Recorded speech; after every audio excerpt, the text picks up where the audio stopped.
जैन धर्म के ये 4 त्योहार हैं, दशलक्षण, पर्युषण, महावीर जयंती और ऋषभ देव जयंती। इसमें आपको 2 बातें कॉमन याद रखनी है हमेशा। तो ये जो दोनों त्योहार हैं ये भाद्रपद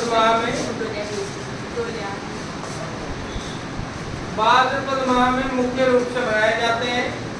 और ये जो दोनों हैं ये चैत्र में मनाए जाते हैं। तो इतना तो क्लियर रहे अपना कि महीना कौन सा है इनका।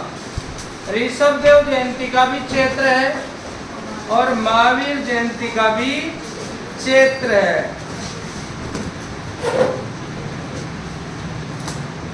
दशलक्षण और पर्युषण में क्या याद रखना? भाद्रपद। ऋषभ देव और महावीर में क्या याद रखना? चैत्र। बस। तो ऋषभ देव और महावीर में चैत्र रखना है और इसमें दोनों में भाद्रपद रखना है। ठीक है? ठीक है। अरे इसको बंद करो यार, पूरा दिमाग खा जाएगा। ऐसे गर्मी भी नहीं, पंखा चल ही रहा है। अब देखो इसमें अपन जो है कुछ नहीं करेंगे। इसमें अपन ऋषभ देव जयंती में कृष्ण नवमी लगा देंगे। क्या लगा देंगे? और इसमें शुक्ल त्रयोदशी लगा देंगे।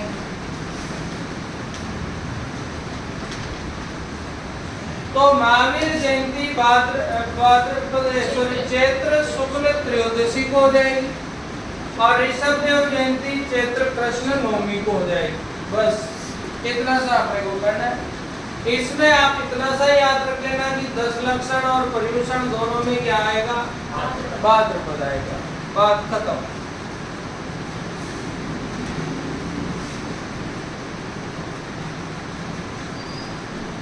इसके अलावा धूप दशमी और रोट तीज 2 त्योहार और मनाते हैं।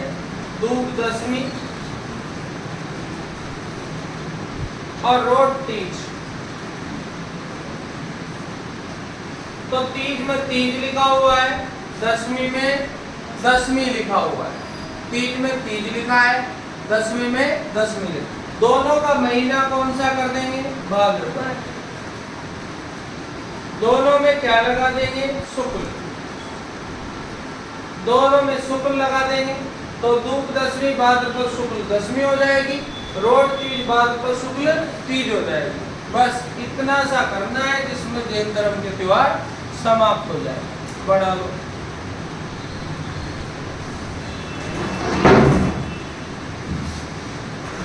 इसको यही रखा करो, उधर मत्सर का या इधर हटा दिया करो ताकि कोई भी दिक्कत ही नहीं है।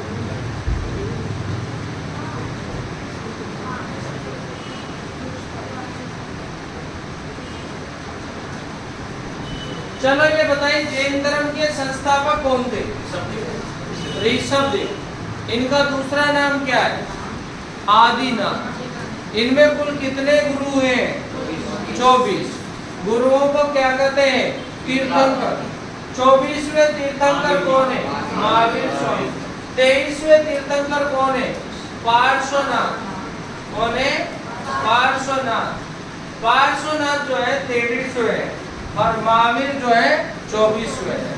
तो पहले 23वें 24वें।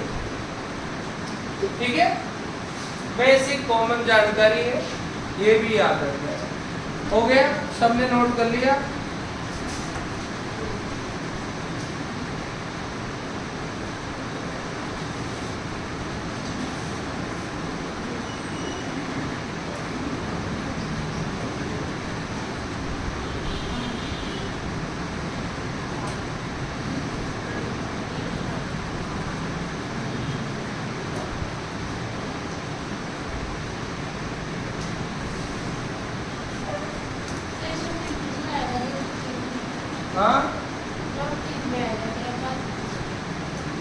हाँ भाद्रपद में ये दोनों शुक्ल में।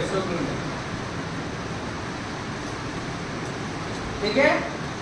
तो अब इसको हटा देते हैं। अब अपन ईसाइयों के त्योहार देखते हैं। दुनिया में बताओ सबसे ज्यादा आबादी कौन से धर्म के लोगों की है? ईसाई धर्म के लोगों की है। और ईसाई जो है इनके बाद सेकंड जो आबादी आती है वो मुस्लिमों की आती है। तो दुनिया में सबसे ज्यादा ईसाइयों की आती है। ईसाइयों का सबसे पहले जो त्योहार आता है वो आता है क्रिसमस।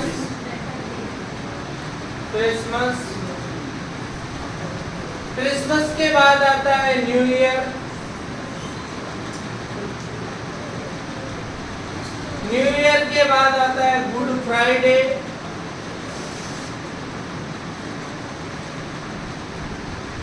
गुड फ्राइडे के बाद आता है असेंशन डे।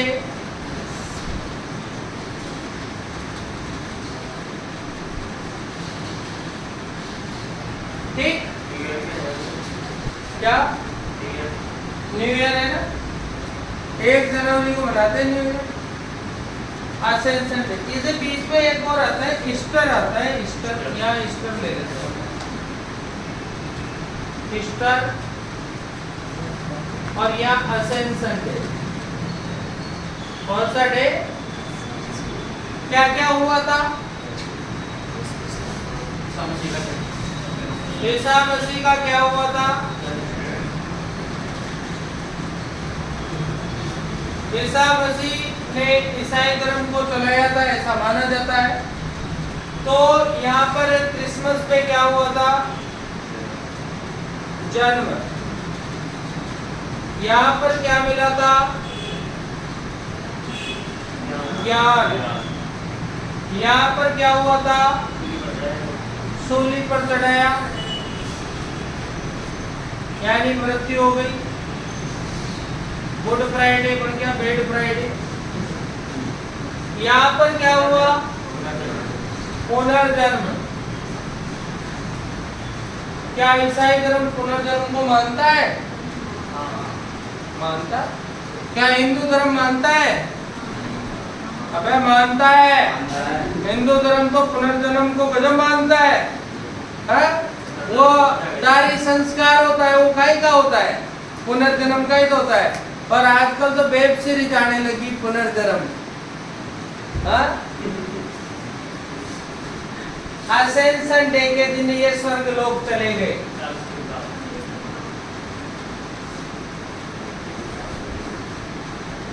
स्वर्ग लोग चले गए। कौन से लोग? ईसा मसीह कहाँ चले गए? स्वर्ग लोग चले गए।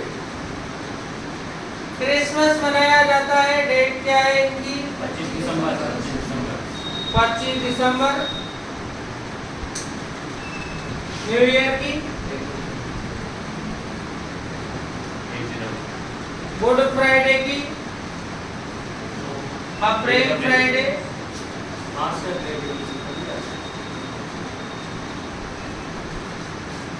ईस्टर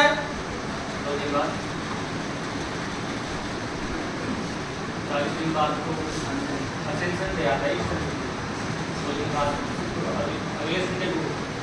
हाँ नहीं, मतलब गुड फ्राइडे के बाद जो अगला रविवार होता है ना, तब आएगा ये। तो ईस्टर आएगा रविवार, उसके नेक्स्ट रविवार। और स्वर्गलोक में क्या हो गए? Ascension day. कौन सा डे? असेंशन डे आएगा ईस्टर के 40 दिन बाद। ईस्टर के 40 दिन बाद।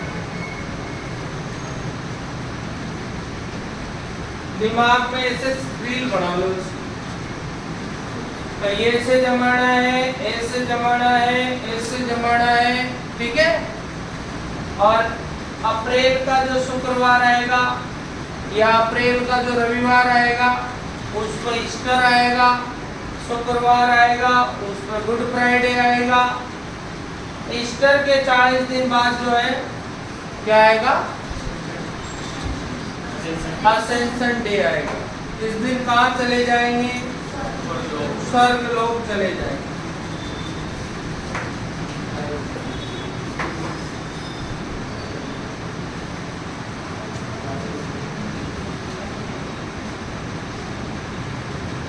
सीधी बात है, ईस्टर से पहले वाला शुक्रवार गुड फ्राइडे होता है, ईस्टर के बाद वाला रविवार है, गुड फ्राइडे के बाद वाला रविवार ईस्टर होता है। ओके, ईस्टर से पहले वाला शुक्रवार गुड फ्राइडे होता है, गुड फ्राइडे के बाद वाला रविवार ईस्टर होता है, और ईस्टर से 40 दिन बाद क्या होता है, असेंशन डे होता है। इस दिन ये कहाँ चले गए, स्वर्ग लोक चले गए। कौन से लोक, स्वर्ग लोक। बस किसके त्योहार थे, नोट लगा के लिख लो। ईसाई कैलेंडर 1583 में पोप ग्रेगरी थर्ड द्वारा बनवाया गया था।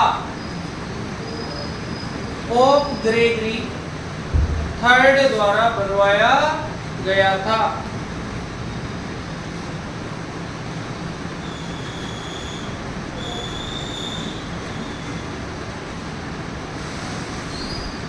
बताओ चिन्ह, बताओ चिन्ह। ईसाइयों का चिन्ह कौन सा होता है,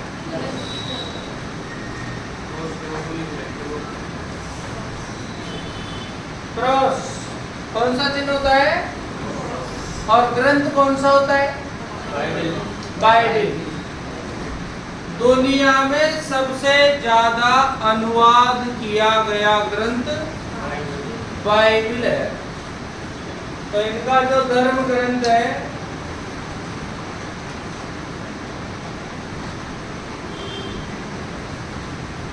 उसका दुनिया में सर्वाधिक क्या हुआ है, अनुवाद हुआ है।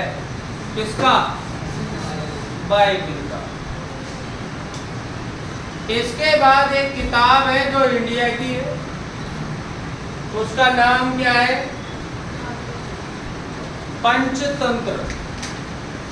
पंचतंत्र को किसने लिखा है,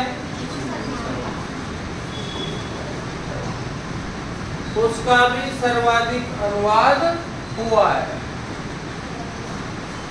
ओके,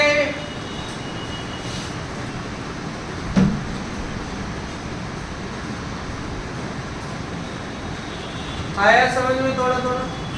अभी पूछो ना सबसे, चाहो जिसे कड़ा करके पूछो। दिमाग में रील बना लो। जो बच्चे निरंतर मोबाइल चला रहे हैं वो अपने दिमाग को कमजोर ही कर रहे हैं, इसके अलावा कुछ नहीं कर रहे हैं। चाहे वो किसी भी कोचिंग का यूट्यूब देख रहे हैं, थोड़ा बहुत आपको प्रॉब्लम है तो 1-2 मिनट देख सकते हो, पर आप अगर रेगुलर घंटों तक मोबाइल देख रहे हो तो कहीं ना कहीं आप स्वयं के साथ ही क्या कर रहे हो, गद्दारी कर रहे हो। फिर आपका किताब पढ़ने में मन नहीं लगेगा, और जिस बच्चे का किताब पढ़ने में मन नहीं लगेगा वो सिलेक्शन में भी मन नहीं लगेगा। इसलिए हमें YouTube का एक टाइम लिमिट कर देना चाहिए, यानी कि हमें 3 घंटे देखना है साथ, तो 3 घंटे ही देखना है, और जो देखना है वही देखना है, उसके अलावा कुछ नहीं देखना है। वो कहते हैं ना, जब वहाँ जज के सामने जाते हैं तो जो बोलूँगा सत्य बोलूँगा, और सत्य के अलावा कुछ नहीं बोलूँगा, तो जो देखूँगा वही देखूँगा, इसके अलावा कुछ नहीं देखूँगा। आजकल क्या हो रहा है, रील ने हमारा दिमाग खराब कर रखा है। जैसे अपन खोलते हैं यूट्यूब, आती है फेसबुक, निकलता है टेलीग्राम, और चल जाती है इंस्टाग्राम है ना, तो ऐसे हो जाता है। तो खोलते हैं यूट्यूब और आती है फेसबुक, निकलता है टेलीग्राम, और चल जाता क्या है, इंस्टाग्राम। और फिर जय श्री राम, है ना, उस पे चालू होते हैं डांस, और कब तक चलेंगे पता नहीं, क्योंकि उसका कोई नहीं है पार। इंस्टाग्राम है आर पार, क्या है, आर पार तो उसमें मामला बैठता नहीं। ओके, नेक्स्ट हम किसका पढ़ने वाले हैं, हिंदुओं के पूरे हो गए, मुस्लिमों के पूरे हो गए, ईसाइयों के भी हो गए, जैनों के भी हो गए, अब किसके पड़ी है? सिखों के। सिखों के त्योहार, सिख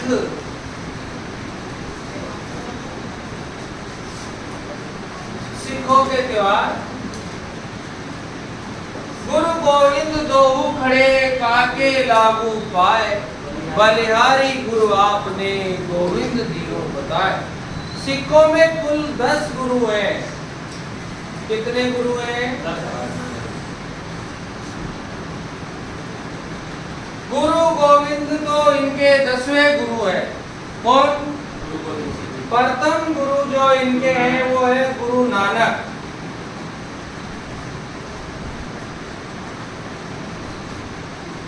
कौन है? 10वें गुरु जो है इनके गुरु गोविंद है। 10वें कौन है? गुरु गोविंद। एक मुगल शासक था जिसका नाम था औरंगजेब। इसने अनेक प्रकार की रोकें लगाई। इस कारण सिख धर्म के जो गुरु थे वो नाराज हुए और अपने धर्म के खतरे को टालने के लिए संघर्ष शुरू किया। इसमें 2 बड़े महान एक थे जिनका नाम तेग बहादुर है। क्या नाम है? तेग बहादुर। तेग बहादुर। और एक जिनका नाम अर्जुन देव है। अर्जुन देव 5वें गुरु हैं। तेग बहादुर 9वें गुरु हैं। और अर्जुन देव के समय मुगल राजा जो था वो था जहांगीर। कौन था? इन मुगल शासकों ने इन दोनों गुरुओं की क्या करवा दी? हत्या करवा दी। और इसी कारण कभी भी मुगलों के और सिखों के बनी नहीं, हमेशा विरोध में आंदोलन हुए। तो यहाँ पर अर्जुन देव जो है, यहाँ गाना आता है जाटा की चोरी। किसकी चोरी? जाटा की चोरी। जैसे बनता है जहांगीर ऐसे बनता है अर्जुन देव। क्या बनता है? जहांगीर ने किसको मरवाया? टी से बनता है तेग बहादुर, ओ से बनता है औरंगजेब। औरंगजेब ने किसको मरवाया? तेग बहादुर। सही बात है, ये थे ना तेग बहादुर। तो आप देखो, बहादुर तो जन्मजाति थे। इनमें एक और बहादुर हुआ जिसका नाम था बंदा बहादुर। और एक मुगल राजा हुआ जिसका नाम था फर्रुखशियर। कौन शियर? उसने बंदा बहादुर को मरवाया। कुल कितने सिख गुरु मरवाए गए? 3 गुरु मरवाए गए। एक बंदा बहादुर, तेग बहादुर, अर्जुन देव, 3 गुरु मरवाए गए।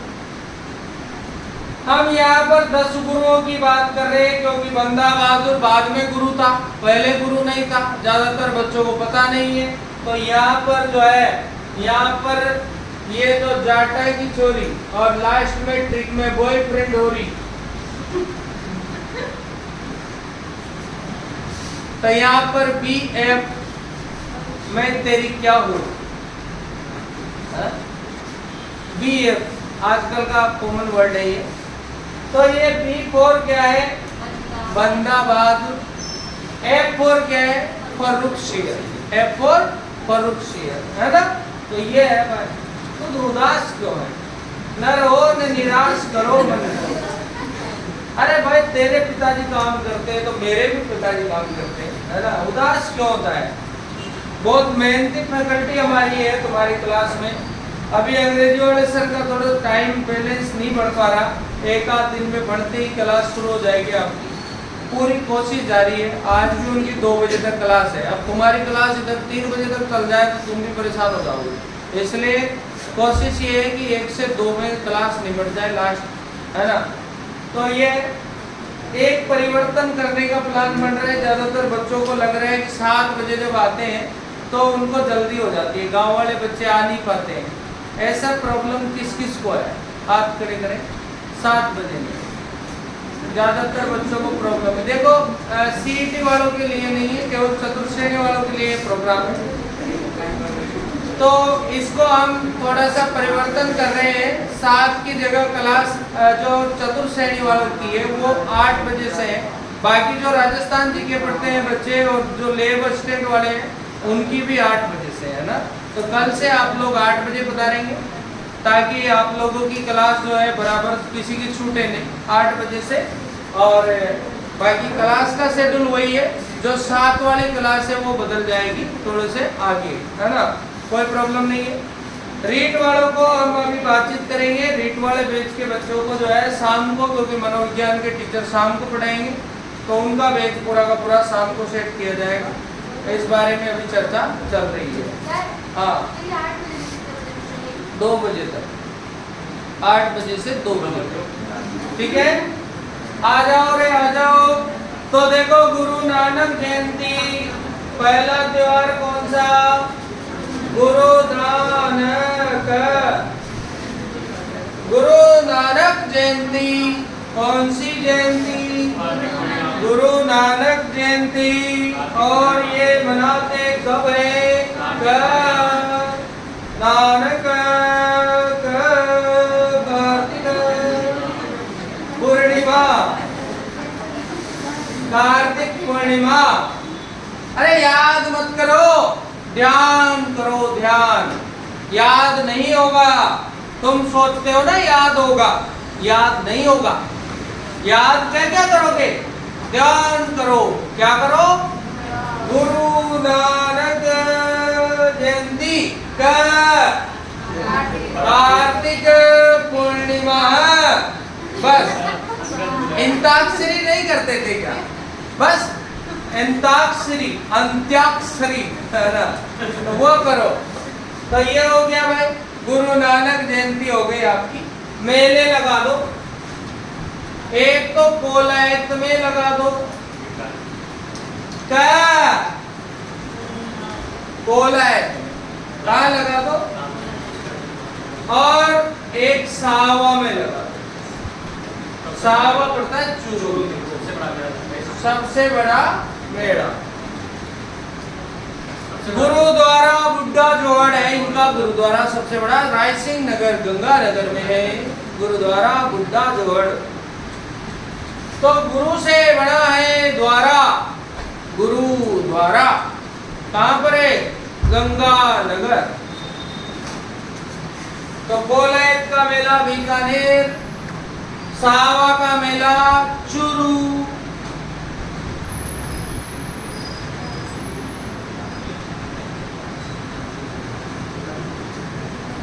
चलो गुरु नानक की तो ट्रिक समझ में आ गई तुम्हारे। अब चलते हम गुरु गोविंद सिंह। गुरु गोविंद पूरा नाम देखो सिंह, और यहाँ पर सिंह लिखा गया स। कौन सा शब्द आ रहा है? स 2 बार आएगा। पोस, पोस ऐसे वाला पोस। सप्तमी, ये लो दोनों इसमें से निकले। स शुक्ल, स शुक्ल, स सप्तमी, स पोस, है ना, पोस शुक्ल सप्तमी। गुरु गोविंद सिंह जयंती पोस शुक्ल सप्तमी।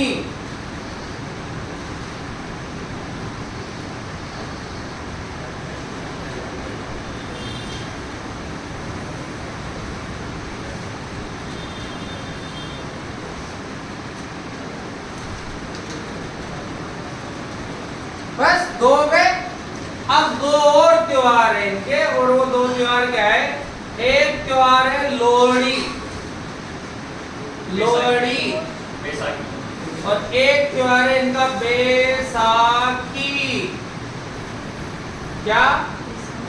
और दोनों ही त्योहार आते 13 तारीख को। कितनी तारीख को? 13 जनवरी को। तो आता है कौन सा? लोहड़ी।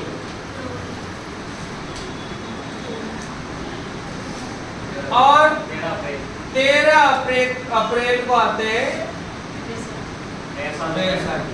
कौन सा याद करने में दिक्कत है? कोई सा भी एक कर लो। एक कैसे करो? देखो, जन, जन का मतलब होता है आदमी। जन का मतलब क्या होता है? आदमी। और देखो, लोहड़ी लाडी, लोहड़ी, लोहड़ी बहू। कौन सी बहू? जब आदमी होगा जब तो बहू होगी, आदमी नहीं होगा तो बहू कहां से होगी, है ना? तो ये लोहड़ी लाडी देखता ही जन याद कर लीजो। 13 जन, तारो जनू, है ना? 13 जन, है ना? तो ये 13 हो गया। बैसाखी, कौन सी? है ना? बैसाखी। तो इसमें याद करने की जरूरत नहीं है, अप्रैल कर देना। अगर फिर भी प्रॉब्लम हो तो बे यानी कि 2 और 2 इंटू 2 प्लस 2 बराबर 4, बैसाखी। ठीक है? तो ये जुगाड़ है भाई, काम कर जाए तो ठीक है, नहीं करे चले तो चांद तक, नहीं चले तो आसमान तक। ये है। हाँ? नया साल इनका होता है ना 13 जनवरी को। नया साल होता है बैसाखी को इनका, 13 अप्रैल को होता है नया साल। और 13 अप्रैल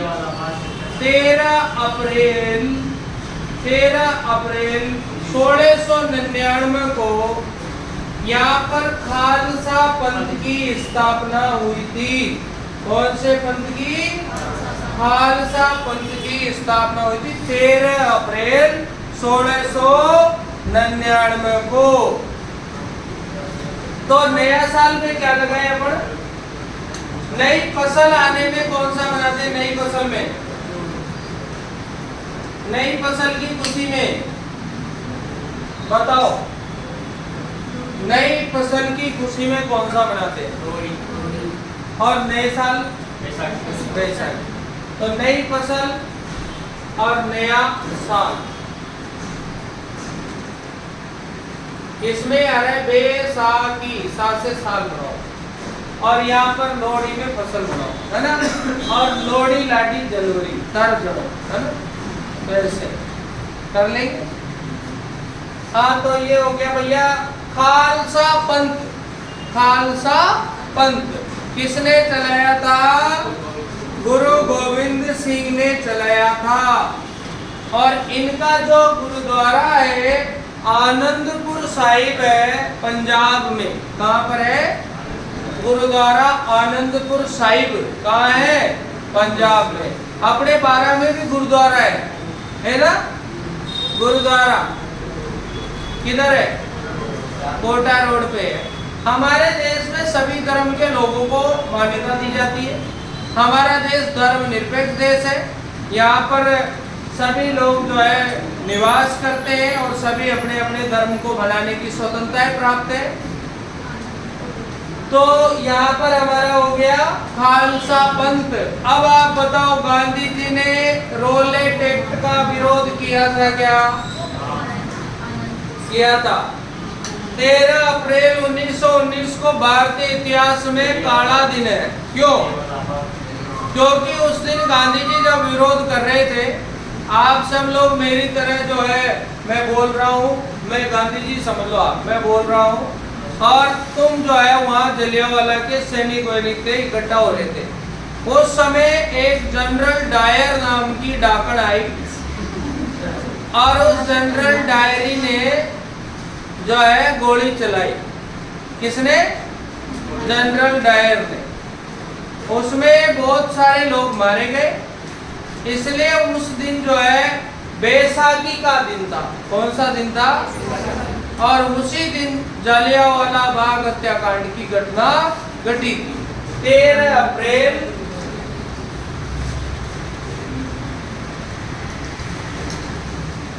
1919 जलियांवाला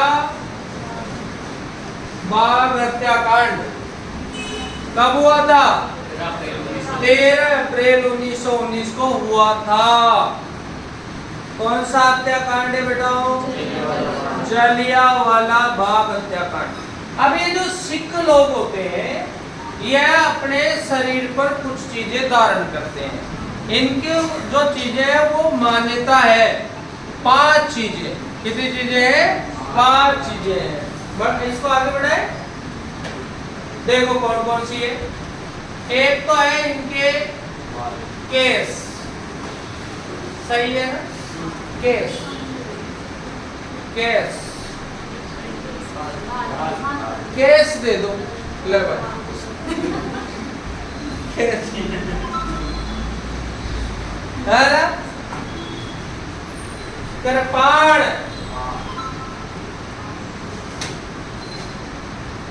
और कड़ा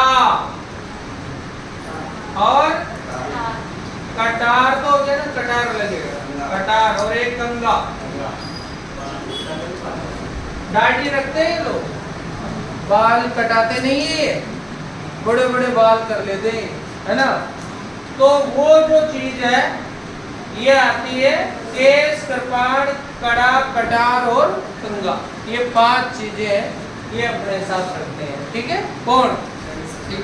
सिख लोग। ठीक है, बढ़ाते रहो। आप देखो बातों बातों में बढ़ाते रहा करो। ऐसे मतलब भाई एक दो छोरा टी जागता रहे हमारे अडिमू काइना को तो जागता ही रहे। अरे यार ऐसे मत करो यार, मैं शर्म आ रहा है। ये क्या है? आ जाओ भैया। केस, कृपाण, कटार। अब ये कोटा जयपुर तो है नहीं। जब मैं जमा के आ गया क्लास में इंप्रेशन झाड़ू, यार तुम भी ऐसे हो और मैं भी ऐसा ही हूँ, तो मैं ज्यादा टेंशन भी नहीं लेता, है ना? ऐसे एक बार एक गुरुजी आए थे हमारे, कोट पैंट बढ़िया पहन के, जो मेरे से अंग्रेजी में बातें करने लगे। वो जब मैं आड़ोती में लग गया उनसे, जो उनके समझ में काहे की मैंने क्या कटे से आए हो, तो मैंने समझ में नहीं आया क्या बोल रहे हो आप। मैंने कहा मेरे भी नहीं आ रही कि तुम क्या बोल रहे हो, इसलिए दोनों बराबर हो गया। मैं राजस्थानी में बोलने लग गया, वो जो है अंग्रेजी में बोलने लगे। अब हमारा मजा तीसरा ले रहा है कि दोनों की बातें समझ में आ रही है। उस समय ललित जी सर थे, अभी रेलवे में जैन हो गए वो, तो वो बेटे मन का सर तुम्हारे इनकी आ रही है ना, मेरी नहीं आ रही ना। कहा नहीं यार तुम्हारी। मैंने कहा मेरी लैंग्वेज जोरदार है या इनकी है? तो तुम्हारी वाली। मैंने कहा मेरी तुम्हारे दोनों की नहीं आ रही, अब कम से कम इसकी तुम्हारे तो आ रही है ना? तो ऐसे है। तो कभी कभी ऐसे होता है, मातृभाषा सबसे बड़ी भाषा होती है। आजकल ट्रांसलेटर लगा दिए हैं, गूगल पे ट्रांसलेट लैंग्वेज हो जाती है, तो आपको टेंशन नहीं है कि आपको अंग्रेजी आती है या नहीं आती है। आराम से गूगल ट्रांसलेटर लगाओ, सामने वाला क्या बोल रहा है सुनते जाओ, हिंदी में बोलो, वो अंग्रेजी में समझता जाएगा, बात खत्म हुई, है ना? तो अभी बहुत सारे बच्चों को टेंशन है, यार मुझे तो अंग्रेजी नहीं आती। अब मत लो टेंशन, सीखने की उम्र गई, अब तो फोड़ फाड़ के नौकरी लगो, जिंदगी चलाओ आगे, है ना? तो अब नहीं तो नहीं सर स्पीकिंग इंग्लिश की वो बताओ, कौन सी इंग्लिश आती हो? वो स्पोकन इंग्लिश बताओ मेरे भाई। स्पोकन का गया जमाना। अब तो तू देसी भाषा बोल जिसमें तल जाए, और अंग्रेजी झाड़ेगा तो फिर तेरे से कोई बोलेगा भी नहीं, है ना? क्योंकि वो कहेंगे तो पागल हो गया, अंग्रेजी में बोल रहा है। अगला चलो नेक्स्ट चलेंगे भैया।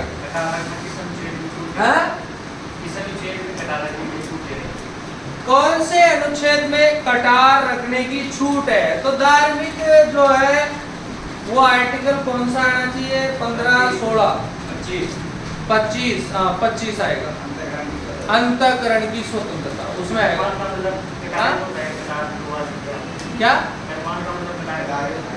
कोई दिक्कत नहीं है, हो सकता है अब चेक कर लेंगे और अभी नहीं रहा कुछ, तो कुछ तो लिखे। अगला पॉइंट चलो, नेक्स्ट पॉइंट है सिंधियों के त्योहार। सिंधियों के त्योहार, सिंधी जानेंगे? सिंधी नहीं जानते? सिंधी लैंग्वेज भी सिंध की है ना, सिंधी। तो सिंधियों के त्योहार, अगर मैं सिंधी लिखूं तो ऐसे लिखूंगा ना, और सिंधियों लिखूं तो ऐसे लिखूंगा, क्या ये सही है? बताओ। तो ये सिंधी ऐसे क्यों लिखा, तुम बताओ। इसमें मात्रा बड़ी आई, इसमें मात्रा छोटी आई, ये क्या हुआ? बहुवचन में मात्रा छोटी आती है क्या, और एक वचन में बड़ी। चलो आगे बढ़ते हैं। नहीं नहीं, ये काम करेगा लॉजिक तुम्हारे पेपर में, सही बोल रहे हो तुम, है ना, एकदम राइट। अब आ जाओ पॉइंट पर। सिंधियों के त्योहार, कौन से त्योहार भाई? सिंधियों के त्योहार। दो त्योहार याद कर लेना। तो एक तो इनके मनाते हैं चेटी चंड। कौन सा मनाते हैं? चेटी चंड। एक मनाते हैं झूलेलाल जी की जयंती, और एक मनाते हैं थदड़ी सातम। हाँ हाँ, थदड़ी सातम। ए भाई सही बोल रहे हैं। ये का चेटी चंड जो है उस पर झूलेलाल जी की पूजा करते हैं, पर मैंने झूलेलाल जी इसलिए अलग लिखा, क्या लिखे? इलेलाल जी की। यह बड़ी समस्या, ये बोर्ड पे एक आध अक्षर योग कर जाओ। झूलेलाल जी की जयंती। कौन से लाल जी? झूलेलाल। ये इनके देवता है। कौन है इनके देवता? हाँ, देवला। क्या है भैया? देवता है। कौन है भैया? झूलेलाल जी। अब यहाँ क्या लिखा है तुम्हारे सामने? चेटी चंड। अभी मैं तुमसे प्रश्न पूछने वाला हूँ, बताओ चेटी चंड का त्योहार कौन से महीने में मनाते हैं? तो अपना नववर्ष होता है? हिंदुओं में नववर्ष के। हाँ, चैत्र शुक्ल एकम के दिन मनाते हैं। अरे कोई बात नहीं, वैसे याद नहीं आए तो चैत्र महीना लिख लिया है। चेटी चंड आगे का तुम लगा दो। चैत्र शुक्ल एकम, क्योंकि देवता है तो गोरा ही होगा, और नाम भी क्या है उसका? झूलेलाल, है ना। तो ऐसे तो चैत्र शुक्ल एकम। अब जो झूलेलाल की जयंती आती है ना बेटा, वो आती है चैत्र शुक्ल द्वितीया को। कब आती है? चैत्र शुक्ल द्वितीया को। और फिर वही थदड़ी सातम आती है, वो आती है भाद्रपद में। कब आती है? और भाद्रपद में जो है ठंडा भोजन बनाते हैं ये लोग, उसको बाशोड़ा बोलते हैं। जैसे अपने शीतलाष्टमी आती है ना, उसके एक दिन पहले, तो ऐसा कर लो शीतलाष्टमी के एक दिन पहले, शीतलाष्टमी के जन्माष्टमी के एक दिन पहले, जन्माष्टमी के, शीतला नहीं, शीतलाष्टमी नहीं, जन्माष्टमी के एक दिन पहले बस थदड़ी सातम। और ये कब आ जाएगी? नववर्ष के दिन, नववर्ष के दिन। ये लो, आई बात समझ में? इतना सा ही मामला है, ज्यादा कोई बड़ी बात नहीं।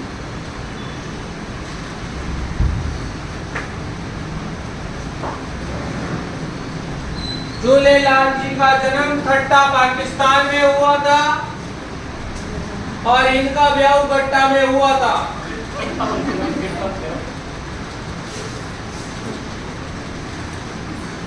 कहाँ पर हुआ था भाई इनका जन्म?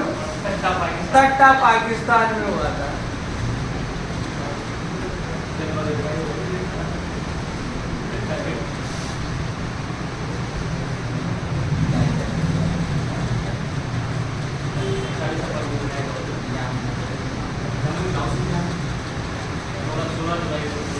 क्या?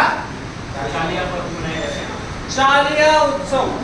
हाँ, एक और लिख लो आप, चालिया महोत्सव।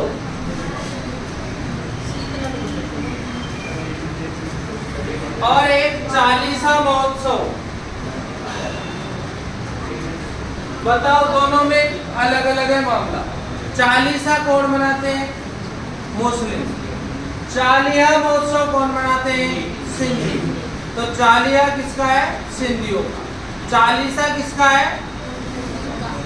और 40वां ईसाइयों का। 40वां किसका है? अरे मुस्लिमों में चालीसा करते हैं ना, स्वाहा, नहीं समझे?